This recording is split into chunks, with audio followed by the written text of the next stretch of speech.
اپنے معاشرے میں سب سے کامل انسان، مکمل انسان وہ پیغمبر ہوتا ہے۔ عورت جو ہے وہ ناقص الدین بھی ہے، ناقص العقل بھی ہے۔ مخصوص ایام میں عورت عبادت نہیں کر سکتی۔ عورت کو اللہ نے پردے میں رکھا ہے۔ عورت کا معنی ہی پردہ ہے۔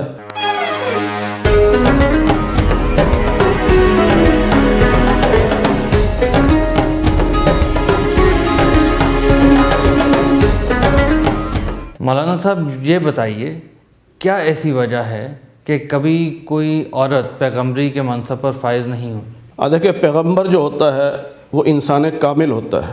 اپنے معاشرے میں سب سے کامل انسان، مکمل انسان وہ پیغمبر ہوتا ہے۔ اور عورت جو ہے وہ ناقص الدین بھی ہے، ناقص العقل بھی ہے۔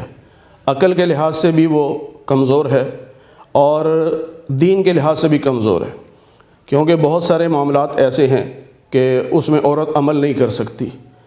اب مخصوص ایام میں عورت عبادت نہیں کر سکتی، تو پھر وہ مردوں کے سامنے جب پیغمبر بن کے آئے گی تو نمونہ کیسے پیش کرے گی؟ اس لیے انسانوں کے لیے کامل انسان کو پیغمبر بنانا ہے۔ اس لیے اللہ نے مرد کو بنایا ہے، کیونکہ مرد جو ہے وہ کامل انسان ہوتا ہے، لیکن اس کے مقابلے پہ عورت جو ہے وہ کامل انسان نہیں ہو سکتی۔ اس لیے اللہ تعالیٰ نے عورت کو پیغمبر نہیں بنایا۔ اور دوسری وجہ یہ بھی ہے کہ عورت کو اللہ نے پردے میں رکھا ہے۔ عورت کا معنی ہی پردہ ہے، تو جب وہ پردے میں رہے گی اور اس کی آواز کا بھی پردہ ہوگا تو وہ کیسے تبلیغ کر سکے گی؟ جب وہ اپنے آپ کو دکھا نہیں سکے گی، پریکٹیکل کیسے کر سکے گی؟